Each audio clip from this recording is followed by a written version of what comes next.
210 freeway. Azusa Skyfox is over it, as is Rick Dickert. Rick? That's exactly right. A burglary suspect here on the westbound side of the 210 freeway, right at the 605, coming out of Azusa into Irwindale. The Los Angeles County Sheriff's Department is pursuing this suspect here. And this pursuit started out in Pomona on the 10 freeway westbound. He's driving in an SUV. We're going to zoom in on this car here in just a moment. From the 10 westbound, he transitioned to the northbound 57. We know this because of the scanner traffic we're listening to, and then made his way onto the westbound 210. Now making the transition to the southbound 605 in Irwindale. He will make his way south now down into El Monte and towards the 10 freeway. He's stayed primarily on freeways, but he did exit onto surface streets for a short time in Pomona. Unclear if there's anybody else except the one suspect in the SUV now. As we widen out and we show you that car that is being pursued here on the southbound side of the 605. 90 miles an hour through traffic. That is the suspect there, guys, right there. The burglary suspect that's being pursued by sheriff's deputies on the southbound side of the 605, now approaching the 10. How's the traffic here? It's light. Again, he's been going at speeds as high as 90 miles an hour. This is a situation that's very dangerous, obviously, to law enforcement. Unclear what kind of suspect we're dealing with. He wants to run, obviously, and that's what he's doing. And anytime a pursuit lasts this long, it becomes more of a danger, danger to the public. Most pursuits last under a minute. This one has been going a good 15 or 20 minutes. Once again, South 605. The next freeway of choice he will have if he wants to make a transition will be the 10 freeway, which he's already spent some time on. In fact, that's where we first heard the pursuit, on the 10 freeway, passing the LA County Fairgrounds there. The SUV here, looks like the windows are tinted. We do not know if there's anybody else inside, as I had mentioned, besides the suspect, a burglary suspect here being pursued. And how these pursuits start, the law enforcement, the agency, the lead on the investigation around an incident wants to pull over an individual like this. First, they follow him because they know that they could be dealing with a criminal here. They get some backup involved. Then they light him up. And if that suspect fails to pull over, the pursuit is on. And that's exactly what happened off to the east in Pomona. There he goes, traveling in and out, swerving in and out of lanes. Light volume here on the southbound side of the 605 freeway. Now approaching the 10, bordering here El Monte on the south end of the San Gabriel Valley. And he's going to have the option here to go south on the 605, stay on the 605, or make the transition to the east or westbound 10 freeway. And it looks like he will stay on the 605 freeway. Next freeway will be the 60. Looking up ahead, Steve, another mile or two. Volume is still relatively light, so he's going to have a pretty much open freeway here to make his moves. And this has been going on now for 20 minutes or so as we've been watching this guy just weave in and out of traffic. Very dangerous situation. Hopefully this will come to a peaceful end, as we've been watching different pursuits in the last couple of days. Yesterday, one that ended peacefully, thank goodness. And that's all we can hope for, is that he doesn't hit somebody, that there's no accident involved with innocent victims, and hopefully he might... I'm sorry, in my ear again?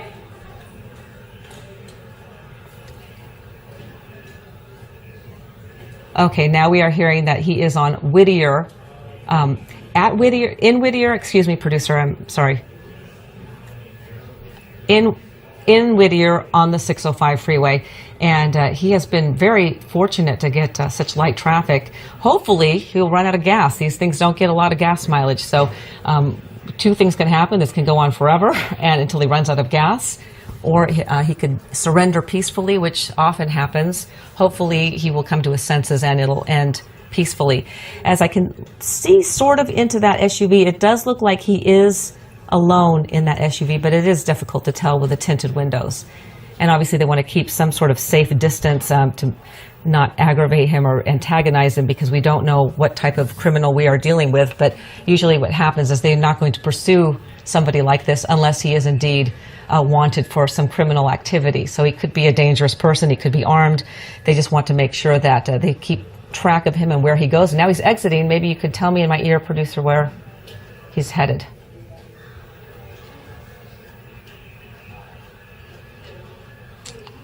Okay, now we understand that the California Highway Patrol has taken over this pursuit, handed it over from Sheriff's Now, unfortunately, he's on surface streets, and this is where we hate to see this happen, because especially traveling at high speeds, someone who's, one more time, Gladwell Street, slowing down a little bit, but unfortunately, when you see this sort of situation, okay, now he's in the riverbed. This could be interesting to see what he decides to do. It looks like, since he obviously has a big truck and he can maneuver through these dirt roads, he's not going to get far because the helicopter is over this guy, watching him closely. He is desperately trying to make a getaway, but he probably doesn't know where he's going, and we'll see if he's able to get back onto a freeway. Hopefully they'll be able to end this peacefully before he can get back onto surface streets, because that's when you really get worried, when you see these people desperately trying to get away, and then pedestrians on the street and that sort of thing, that not expecting somebody to be barreling down their street. Still in the riverbed.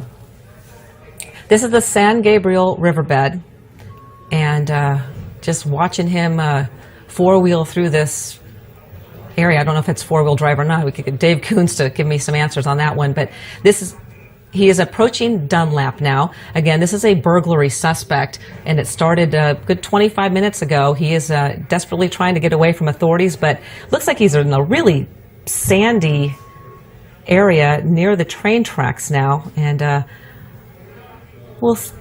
now he's in Pico Rivera, still making his way along this dirt path. Is he still in the riverbed? It's hard to tell from my angle. Yes, I guess he is. And Air 7 HD is following him overhead, as so is the CHP following him behind. And hopefully he will come to a dead end. You can only hope.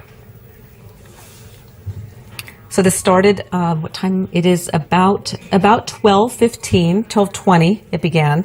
This burglary suspect wanted in San Dimas. He did not pull over peacefully, and that's when the pursuit began. Went through Pomona at very, very high speeds. We saw him on several freeways going 90 miles an hour, sometimes traveling just speeds all throughout the lanes of that freeway. We were seeing him come to, maybe he's coming to a stop or realizing he can't get much further. Got himself into some pretty rocky terrain there. Pulling out, getting out of the car, making a run for it. I can't tell if he is armed or not, but the suspect running along that road in Pico Rivera pulled the truck over and now making a run for it with a helicopter overhead. Obviously, he's not going to get very far or be able to hide, and there's jumping that fence, as you can see. At least we now know that perhaps he was alone in that vehicle, unless an accomplice in that truck who stayed behind in that SUV, but we don't think so. Now hiding behind that tree in Pico Rivera. I can see, just looking outside of Skyfox, if we pedal right, please, we can see there are some CHP units. Again, that sheriff's deputy, that helicopter is directing these officers in patrol cars exactly where the suspect is so that they can catch up to him along the San Gabriel River. He really ran out of an area that was drivable. Now he's in the riverbed here. Did he run in the sewer? The tunnel there, and again, the sheriff's deputy saw that, so he's in this tunnel now. And I see some deputies, perhaps some officers from the California Highway Patrol here staging in the area as well. So they know he's in there, they know he went in there, and now they're going to have to determine how they're going to get at him in that tunnel. Yeah, Michael Sayer, former LAPD. This is an odd situation, isn't it? Well, it is. Now, I would have to back up a little bit. I think this guy knows this area a lot more than you're giving him credit for, because all his moves have been deliberate. So he knew exactly where that tunnel was. He knew that, he never slowed down when he went on the dirt. So this guy has very familiar with this area. Now, this is a perfect situation for the canines. The canines can go into the tunnel there much easier than the officers can, and it's much safer to send the canines in there after them. What they have to do is they have to find out if this tunnel here, if the riverbed, if it forks off, if it has any other joining tunnels to it, and where it comes out. And that's where they have to stage and tactically prepare for this guy to come out, or take another route if there's a branch that's in there that goes in another direction. So we assume they are on the phone with authorities who are familiar with the layout here, looking at blueprints? Yeah, there's, the DWP, they have access to these things. A lot of the rangers, like park rangers and stuff, they understand where these corridors go and these tunnels go sometimes. So, yeah, you're pulling in a lot of resources. You got people on the phone. You got people on the radio that are trying to contact this. And you're just trying to keep them boxed in for right now before you make any tactical plans. And here you can see, looks like those are California Highway Patrol officers there searching the area. And, hey guys, yes. I stand corrected. The sheriff's helicopter just asked us, did you guys for sure see him go inside that tunnel? And we certainly did. So we gave them a little bit of intel here that we thought that they had. So now they're going to go address that situation. They're going to look into that tunnel and try to get this guy out of there. Obviously, he's already committed a burglary earlier today, and then he took off with the officers in pursuit. Going through the Southland, the 10 freeway, the 57, the 210, the 605. And now it appears that they're going to take their time. They're not going to rush into anything. They don't want to put themselves in a dangerous situation. And as you said, Josh, we don't know exactly where he is, but there's the footage from earlier, and we've highlighted it, circled it for you, so you can see he does indeed go into that drainage ditch. Again, the suspect was wearing a black, looked to be a long-sleeve shirt, black pants, and some type of hat. Yeah, he put on a hat right as he got out of the car. And then bright white sneakers. Yeah.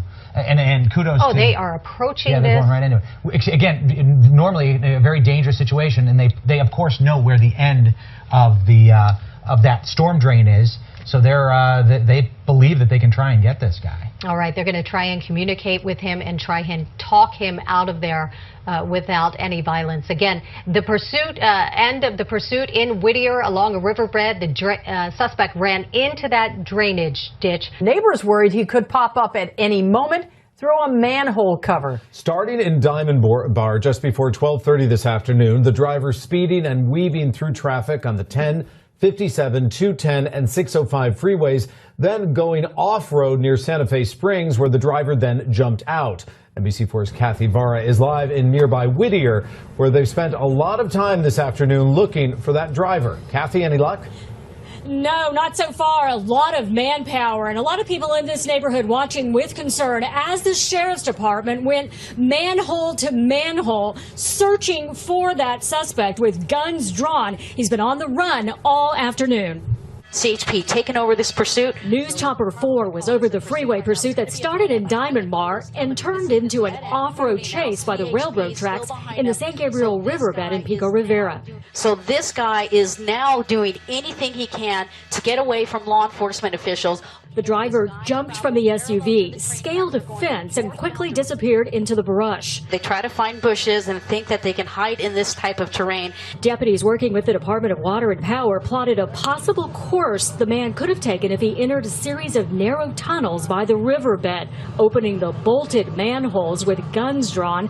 Special enforcement teams checked and then cleared each manhole. People living in this unincorporated area of Whittier were understandably concerned.